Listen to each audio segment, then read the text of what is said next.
निक्का की। वो बेचारे को इतना तेज़ फीवर हुआ था, सारे उधर लगे रहे, वो टेंशन हो रही थी सबको। उसको भी आराम आया। आज ईशान बीमार हो गया। ईशान की तबीयत सुबह सुबह ख़राब हो गई। इन्हें के अलावा मम्मा क्या कर सकती थी, मम्मा ने दिया, मैंने यूज़ 12-13 मरतबा यूज़ करने के बाद भी मेरी कंडीशन सही होने के बजाय और मज़ीद बिगड़ रही थी। तो फिर मतलब फ्रेंड्स, मैं आपसे मतलब क्या शेयर करूं, मैं उस टाइम ना कुछ सोच नहीं थी पा रही, कुछ पता नहीं था चल रहा, मतलब मुझे कुछ समझ नहीं थी आ रही है आज क्या हो रहा है, क्यों हो रहा है। बहुत बुरी कंडीशन थी मेरी कि मैं ना चीखें मार मार कर रो रही थी, मेरे से कंट्रोल नहीं था हो रहा। इतनी सारी मेडिसिन वहाँ पे तो सब कुछ फ्री लग गया था, ऑक्सीजन से लेके इंजेक्शन ड्रिप वगैरह सब कुछ। लेकिन उसके बाद जो उन्होंने लिख के दी है ना मेडिसिन, बहुत पैसे लग गए इस पर।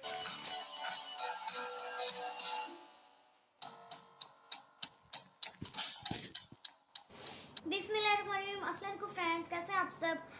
उम्मीद करती हूँ आप लोग ठीक होंगे। पर फ्रेंड्स मैं ठीक नहीं हूँ।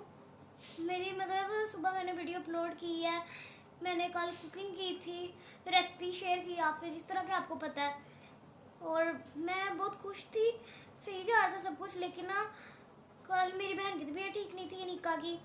वो बेचारे को इतना तेज़ फीवर हुआ था, सारे उधर लगे रहे, वो टेंशन हो रही थी सबको। उसको भी आराम आया। आज ईशान बीमार हो गया। ईशान की तबीयत सुबह सुबह ख़राब हो गई। उसको इतना ज़्यादा फीवर हो गया, ऊपर से खांसी, वोमिटिंग आई जाए, इतना उसकी तबीयत ख़राब हो गई। अभी ये सब चल रहा है, अनिका को फ़र्क पड़ा है, थोड़ा सा पड़ा है। ईशान की तबीयत ख़राब हो गई। मैं सुबह उठी हूँ, आज परमेंट था कि लाइट जानी है। हमारे ना यहाँ पे एवरी ट्यूसडे लाइट जाती है हमेशा, और हमारा यूपीएस है ख़राब हो चुका। और ऊपर से फ्रेंड मुझे हुआ इन्फेक्शन फिर से एक दफ़ा। सांस का मेरा ऐसा मसला है ना कि 4-5 घंटे बाद ना, आजकल मैं स्टीम लगा रही हूँ, बस लगाऊँ ना लगाऊँ तो मेरा कंडीशन बिगड़ जाती है। जब मैं सुबह उठी हूँ तो मुझे और ज़्यादा इन्फेक्शन फील हो रहा है, कि जैसे मुझे खांसी आ रही है, ऐसे खराश इतनी ज़्यादा कंडीशन ख़राब हो गई थी कि मतलब मैं सुबह उठी हूँ तो खराश वगैरह आई हुई, सांस रुक रहा था। हालांकि मैं ऑक्सीजन लगा के सोई हूँ फजर के टाइम, नमाज़ पढ़ के वीडियो अपलोड करके, तो मैं सो गई थी। तो जब मैं सुबह उठी हूँ तो मैंने सोचा आज मैं स्टीम अभी लगा लेती हूँ, मेरा अजीब सी कैफियत हो रही थी मेरी, तो मैंने लगाई। मैंने कहा मैं लगाती हूँ, मैंने देखा तो अंधेरा, मैंने कहा ये क्या, तो मम्मा कहती आज ट्यूसडे है, परमानेंट है, लाइट जानी थी। मैं तो बड़ा हैरान, मैंने कहा अब क्या करूँगी, आज ही मेरी और तबीयत ख़राब होगी, ऊपर से ये। फिर एक इन्हेलर होता है, वो एमरजेंसी के लिए रखा हुआ है, पर जब मेरी इस कदर कंडीशन ख़राब होती है मुझे कोई चीज़ असर नहीं करती, स्टीम के अलावा ना मुझे कोई चीज़ असर नहीं करती। मैंने मामा से बोला मम्मा मुझे नहीं फ़र्क पड़ना, लेकिन मामा क्या कर सकती थी, ना हमारा यूपीएस सही था, ना लाइट थी। इन्हेलर के अलावा मम्मा क्या कर सकती थी। मामा ने दिया, मैंने 12-13 मरतबा यूज़ करने के बाद भी मेरी कंडीशन सही होने के बजाय और मज़ीद बिगड़ रही थी। तो फिर मतलब फ्रेंड्स, मैं आपसे मतलब क्या शेयर करूं, मैं उस टाइम ना कुछ सोच नहीं थी पा रही, कुछ पता नहीं था चल रहा, मतलब मुझे कुछ समझ नहीं थी आ रही है आज क्या हो रहा है, क्यों हो रहा है। बहुत बुरी कंडीशन थी मेरी कि मैं ना चीखें मार मार कर रो रही थी, मेरे से कंट्रोल नहीं था हो रहा। बस इस तरह से मम्मा मुझे स्टीम लगा दे, मम्मा मुझे ऑक्सीजन लगा दे, बस मुझे लगा दें किसी तरह, जैसे मर्जी, वो सब मुझे नहीं पता कैसे, मुझे बस लगा दें। हमारे साथ वाले नेबर थे यशफा लोग, वो बातें सुन के आए हैं, वो सारे परेशान, ऊपर से यहाँ भी परेशान हो गया, निका भी, मामा भी, सारे हो गए कि क्या हो गया क्या हो गया, चुप कर जाओ। तो सबको पता था आज लेट अब लाइट आनी है, कुछ ना कुछ करना पड़ना है, इसको फ़र्क नहीं पड़ रहा। तो फिर उन्होंने कहा कि हमारा सोलर है तो उस पर लगा लेते हैं, वो कोशिश की, वो भी नहीं कुछ हुआ। फिर बड़ी कोशिश की है, सबसे पूछा, कोशिश की, यूपीएस, सबके अपने अपने मसले होते हैं, किसी से मत, सब हेल्प करना चाहते थे पर हुआ नहीं। किसी की बैटरी का मसला, किसी की मतलब हर किसी के अपने अपने प्रॉब्लम्स होते हैं, नहीं हो पाया, बैटरी का इंतज़ाम नहीं हो पाया, बैटरी हमारी ख़राब हुई हुई है। और मेरी कंडीशन ऐसी थी कि बिगड़ी जाए। और साथ सारे नेबर्स आ गए खबर लेने, पूछने। फिर एक और नेबर्स है, वो भी पास में आ गए कि क्या हुआ रीबा, क्या हुआ तुम्हें। तो मैंने कुछ, मुझे पता ही नहीं चल रहा कौन कौन आ रहा है, कौन जा रहा है।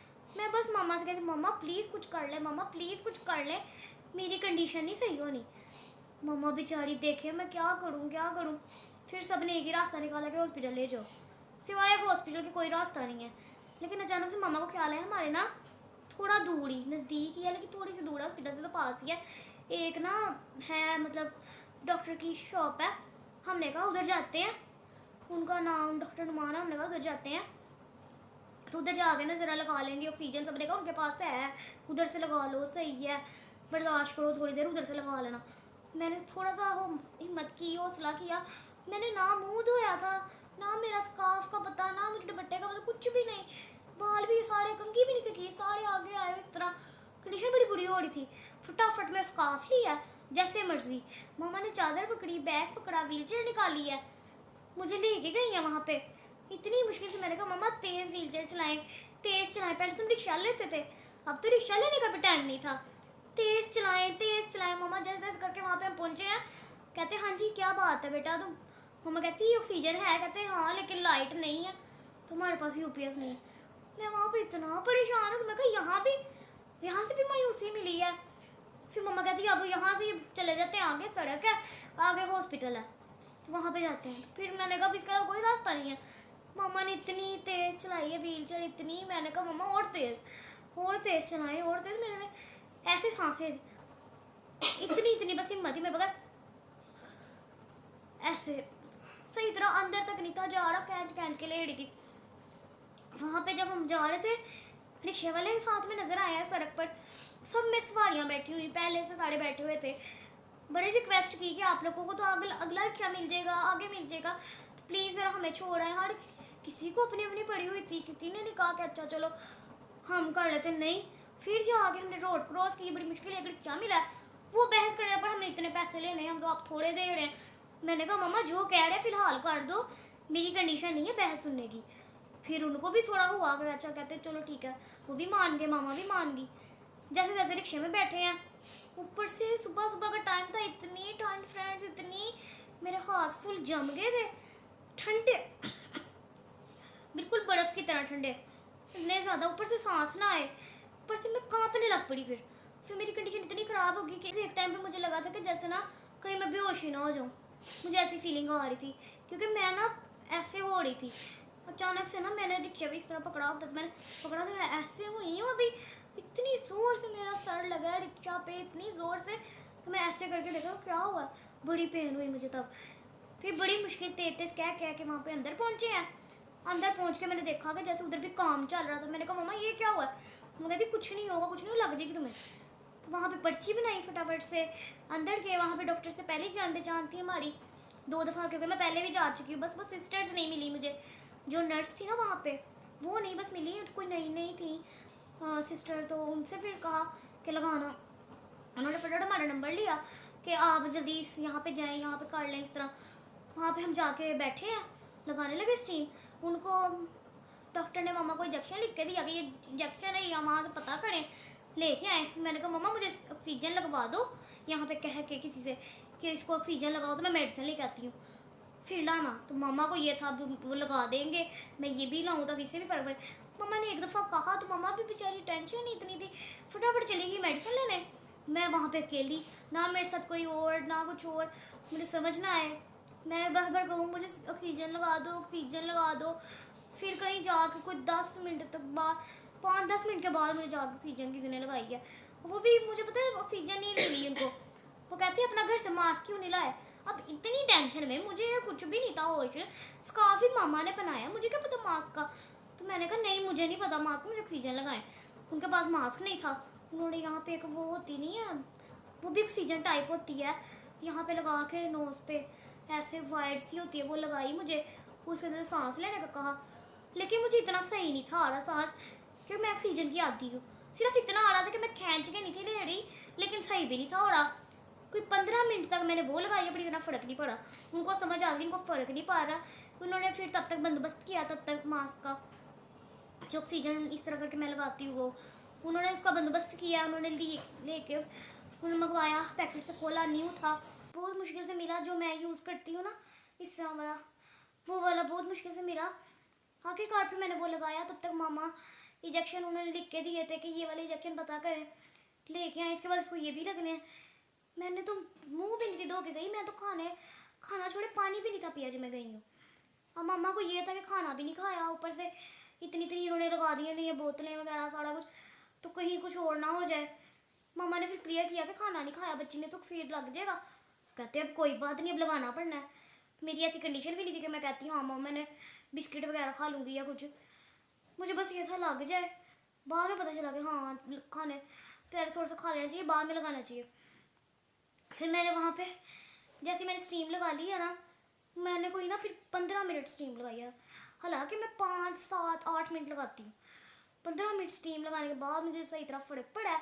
उसके बाद उन्होंने क्या किया है, यहाँ पे मुझे ड्रिप लगी है, ये वेन में यहाँ पे ना ड्रिप लगाई है उन्होंने। इतनी ज़ोर की दर्द हुई, पूरी इतनी बोतल थी, कहते फुल लगनी है, वो लगी रही।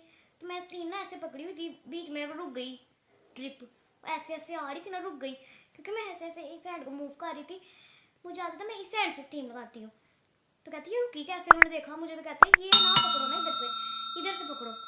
फिर मैंने इधर से लगाई, उन्होंने फिर चलाई, उधर और टाइम लग गया। उसके बाद वो ने मैंने ड्रिप लगवाई है। उसके बाद इन्होंने उसके अंदर इंजेक्शन लगाया, 2 इंजेक्शन लगे हैं। एक इतनी बड़ी बोतल थी वो लग रही थी, अभी वो हाफ होने वाली थी। मेरा दिल खराब होने लग पड़ा क्योंकि मैं कुछ भी खाया पिया नहीं था और इतने हैवी हैवी इंजेक्शन वगैरह लग रहे थे, बोतलें लग रही थी। तो मेरा ख्याल इस वजह से फिर वो कहते हैं पूरी ना लगाओ, हाफ लगा लो बोतल, ड्रिप हाफ लग जाएगी आपको। मैंने कहा चलो ठीक है। फिर वहाँ पे ना मेरी फ्रेंड है ना ज़ारा, उसकी मामा आई थी, बहुत अच्छी मेरी फ्रेंड है ज़ारा, मेरी बेस्ट फ्रेंड। और वहाँ पे ना उसकी मामा आई थी आंटी, तो उन्होंने जब देखा ना कि मेरी कंडीशन इतनी ख़राब थी, पता चल जाता है हमारे नेबर्स में, वो बहुत क्लोज है हमारे, तो उनको जब पता चला वो इतनी सैड होगी, बस हॉस्पिटल आ गई। हमें नहीं था पता कि वो आ जाएंगे, मामा और मैं ही आए थे, मामा और मैं साथ थे बस। अचानक से आंटी आई, आंटी कहती क्या हाल है, ठीक हो रही वो? मैंने कहा मुझे ना ब्लड ब्लड नज़र आ रहा था क्योंकि मेरी कंडीशन नहीं थी ठीक। मैंने पहचान में ना आया, मैंने कहा देखा हुआ है कहीं, इतना था बस, मुझे इतनी बुरी मेरी कंडीशन थी। तो बस जब उन्होंने मास्क ताड़ा अपना और आके मेरे पास बैठी है ना, फिर मैंने पहचाना। फिर मैं भी उनके गले लग के इतना रोई, हौसला दिया उन्होंने, चुप कराया, मामा को भी हौसला दिया, कुछ नहीं होता, सही हो जाएंगी। फिर जब तक हम वहाँ पे थे, मेडिसिन लगाई, ऑक्सीजन और सारा कुछ जो जो प्रोसेस चल रहा था ना, आंटी हमारे साथ साथ थी, उन्होंने बहुत हौसला दिया है, तब तक हमारे साथ साथ रही हैं। कहती कुछ नहीं होता, बिल्कुल ठीक हो जाओगी, आप तो इतनी ब्रेव हो, आपको यूट्यूब पर देखे इतनी खुशी होती है कि आपका दिल लगा हुआ है। और इतनी ज़्यादा खुश हो रही थी, तो मैं भी बहुत, फिर एक होता है ना कि हौसला मिल जाता है, तो वही सब था। उसके बाद जब मैं लगा रही थी ना, आधी बोतल हो गई, मेरा दिल खराब होने लग पड़ा, फिर वॉमिटिंग हो रही थी मुझे। तो वो कहते यहाँ पे डस्टबिन है, इसके अंदर कर लो। वहाँ पे फिर मैंने सारा, फिर जाकर मेरी कंडीशन थोड़ी बेहतर हुई। फिर हम बाहर आए हैं, इकट्ठे हम रिक्शे में आए हैं, आंटी के साथ ही हम वापसी, फिर आंटी के साथ हुई हमारी। आए तो हम अकेले थे, जाते तो फिर आंटी हमारे साथ थी। मैंने कहा thank you so much aunty, जब टाइम निकाल के मेरे लिए आई, बहुत शुक्रिया आपका। कहते शुक्रिया की क्या बात है, कोई बात नहीं। तो बहुत अच्छी हैं माशाल्लाह से ना, बहुत अच्छी हैं। अल्लाह पाक उनको से तंदरुस्ती अता करे, वो भी ठीक हो जाए। तो फ्रेंड्स आज हमारे साथ ना इतना सब कुछ हो गया, इतना सब कुछ हो गया। मेरा आपको बताने का मकसद सिर्फ़ और सिर्फ ये है कि हम ठीक नहीं हैं, हमें आपकी दुआओं की ज़रूरत है। तो फ्रेंड्स प्लीज़ प्लीज़ हम सबके लिए दुआ करना, क्योंकि निका को भी फीवर है, जिशान की भी तबीयत ठीक नहीं है, ख़राब है, मेरी तो बहुत ख़राब है ना, बहुत बहुत ज़्यादा ख़राब है। और फ्रेंड्स ये देखें ज़रा, इतनी सारी मेडिसिन, वहाँ पे तो सब कुछ फ्री लग गया था, ऑक्सीजन से लेके इंजेक्शन, ड्रिप वगैरह सब कुछ, लेकिन उसके बाद उन्होंने लिख के दी है ना मेडिसिन, बहुत पैसे लग गए इस पर। ये देखें, ये मेडिसिन बीच में सर दर्द की है, बीच में ही फीवर था उसकी है, खांसी की है, ये देखें। फिर बीच में ये भी एक खांसी का सिरप है, ये भी है, ये बीच में पर्चियाँ हैं, ये वाली, ये वाली, फिर बीच में स्टीम वाली है, फिर एक और मेडिसिन है, आई थिंक ये कैप्सूल है, पता नहीं, या स्टीम वाली मेडिसिन है, मुझे नहीं पता, मैंने अभी चेक नहीं की ना। तो ये सारी इतनी सारी मेडिसिन है, कुछ कुछ शान और निका की है, बाकी सारी मेरी हैं, और ये भी मेरी है। ऑक्सीजन वाला जो मेरी ऑक्सीजन आपने देखी हुई है, उसका जो ये मास्क नहीं है, ये वाली जो है, ये चीज़ पुरानी हो गई है, त्रेल भी आ गई है, ख़राब हो गई है। तो मैंने कहा न्यू वाला ले आती, ये यूज़ कर लेते हैं। इसलिए ये न्यू लाए हैं, इससे ऑक्सीजन लगाऊंगी। ये सब इतनी सारी मेडिसिन है, ये भी खानी है। और एक और फ्रेंड चीज़ है, वो ये है कि जब हम वापस आने लगे थे ना, डॉक्टर से बात हुई। वहाँ पे जो डॉक्टर थे ना, उनको मेरी कंडीशन का पता था, क्योंकि मैं पहले भी वहाँ पे जा चुकी 2 मरतबा। तो उन्होंने फिर मुझसे पूछा तबीयत का, सारा मैंने बताया। कहते आपके घर में इन्हेलर नहीं है? मैंने कहा हाँ जी है, मैंने जल्दी रखा, लेकिन वो मुझे ना फ़र्क नहीं पड़ता अब उससे। कहते हाँ वो आपके लिए सही नहीं है, हम वो लेके भी गए थे साथ, पता नहीं था अचानक से पर्स में पड़ा हुआ था तो वो दिखा दिया। फिर उन्होंने कहा नहीं इससे नहीं फ़र्क पड़ना, उन्होंने ये दिया है, डिवाइस है, ये देखें, प्रोटेफ्लो है, इस तरह से नाम है इसका कोई। तो ये इन्हेलर डिवाइस है, जिनको होती है सांस की प्रॉब्लम, मतलब अस्थमा की प्रॉब्लम होती है जिनको, तो ये वो यूज़ करते हैं। तो कहते हैं आपको इससे फ़र्क पड़ेगा। तो ये ऐसे खुलता है, ऐसे, और यहाँ पे कैप्सूल डालना पड़ता है। फिर इसको ऐसे बंद करते हैं, तो कैप्सूल में ना यहाँ पे एक पिन होती है, इसमें ना एक सुराख हो जाता है ना उसके अंदर। उसके बाद इसको ना इस तरह लाइटर की तरह ऐसे करना है, ऐसे करना है, और ऐसे जब करेंगे ना, इसको तो प्रेस करना है, जब वो अंदर हमारी मेडिसिन चली जाएगी और फिर फ़र्क पड़ जाएगा। तो अब ना इन सब मेडिसिन में से ही ना कोई कैप्सूल वाली है मेरी, तो देखते हैं बाद में कौन सी है। फिर एमरजेंसी के लिए आई थिंक रखना है, या पता नहीं। ये उन्होंने फिर अंकल ने फ्री दिया था, वहाँ पे जो डॉक्टर अंकल थे ना, उन्होंने फिर ये फ्री दिया था। वहाँ पे जितनी भी चीज़ें थी ना, उन्होंने कुछ भी पैसे नहीं लिए, लेकिन जो मेडिसिन वगैरह ये सब लिखी थी ना, बाहर से लेनी पड़ी हैं, इन सब के बहुत पैसे लग गए। तो इतना सब कुछ हो गया, आज इतनी बुरी हालत थी, कुछ भी खाया भी नहीं जा रहा किसी से। बहन भाई मेरे घर में ज़्यादा परेशान थे, हालांकि उनकी अपनी भी तबीयत ठीक नहीं थी, पर उनको फिक्र थी कि कितनी कंडीशन ख़राब थी, कितना रो रही थी, और इस तरह गई है, पता नहीं क्या हुआ होगा, ऑक्सीजन मिली है कि नहीं। हम तो अपने अपने मोबाइल भी नहीं थे लेके गए, ना मम्मा के पास मम्मा का मोबाइल, ना मेरे पास मेरा मोबाइल। अफरा तफरी में फ्रेंड्स गए हैं, कुछ भी समझ नहीं था आ रहा। बहुत बुरी कंडीशन थी, बहुत बुरा हाल था। और फिर उन्होंने, डॉक्टर ने ये कहा है कि अभी ना ये 3 दिन का कोर्स है। अब आई थिंक एक दफ़ा तो मुझे ड्रिप लग चुकी है, इंजेक्शन भी 2 आदत लग चुकी है, तो आई थिंक अब मुझे 2 दिन अब और जाना है। तो मैं कल भी मम्मा के साथ जाने वाली हूँ हॉस्पिटल, परसों भी जाने वाली हूँ। तो देखते हैं अब क्या होता है। इंशाल्लाह आराम आ जाए बस जल्दी जल्दी। जब मैं घर आई तो मैं काफ़ी बेहतर फील कर रही थी। फटाफट मेरे बहन भाई पूछते क्या हाल है, ठीक हो? वो मैंने भी पूछा, मैंने कहा आपका क्या हाल है, तो मैं रोने लग पड़ी, मैं इमोशनल होगी। मैंने कहा मुझे नहीं थी उम्मीद, मैं बहुत डर गई थी। कहते ऐसे नहीं करते, हौसला रखते हैं, कुछ नहीं होना था, हम सब की दुआएं हैं। तो उन्होंने बहुत हौसला दिया। मैं पीछे से यही सोच रही थी, मेरे बहन भाई घर में, उनको कुछ नहीं पता कि क्या हो रहा है मेरे साथ, क्या मेरे ऊपर बीत रही है। मैं यही सब सोच रही थी। मैं बहुत खुश हुई घर आके ना, अपने बहन भाई से मिलके, सबसे घर आके मुझे बहुत खुशी मिली। फिर जाके मैं घर आई हूँ, मैंने रेस्ट किया। अब थोड़ी सी कंडीशन बेहतर मुझे फील हो रही है, सही तरह आराम नहीं आया। मुझे इन्फेक्शन हो गया हुआ है फिर से, बहुत बुरा हुआ है हम सबके साथ। एक तरफ फीवर है निका को, एक तरफ जिशान बीमार है, और मेरी तो बहुत ही बुरी कंडीशन है ना, मुझे बहुत ही ज़्यादा है। तो हम सब एक दूसरे की दुआएं कर रहे हैं। तो मैंने कहा क्योंकि मैं हर खुशी हर गम जो भी हो ना, मैं आपके साथ ज़रूर शेयर करती हूँ, क्योंकि आप भी मेरे फ्रेंड्स और मेरी फैमिली हैं। तो फैमिली से तो सारा कुछ शेयर करते हैं ना, इस वजह से। और बहुत ही ज़रूरी मुझे जो आपसे चाहिए है ना, वो प्लीज़ आपसे मेरे हम सब के लिए दुआ कर दे। मेरे लिए बहुत बहुत ज़्यादा दुआ करना, और हम सब के लिए दुआ करना। हमें आपकी दुआ की ज़रूरत है फ्रेंड्स। मेरी कंडीशन सही नहीं है, मैं बहुत ज़्यादा बीमार हूँ। अभी मैंने कल भी जाना है, परसों भी जाना है, पता नहीं क्या क्या होगा। खैर अभी थोड़ी बेहतर हूँ, थोड़ी सी, तो आपके साथ ये कुछ शेयर कर लिया, नहीं तो पहले तो मैं इतनी भी कंडीशन नहीं थी। तो फ्रेंड्स इंशाल्लाह ताला मैं मिलती हूँ आपको मेरे नेक्स्ट वीडियो, नेक्स्ट व्लॉग, पता नहीं। बस आप सब प्लीज़ दुआएं ज़रूर कर देना, आप सबकी सच में दुआओं की बहुत ज़्यादा ज़रूरत है, बहुत ज़्यादा। मैं मिलती हूँ आपको मेरी नेक्स्ट वीडियो में, तब तक के लिए take care and bye bye.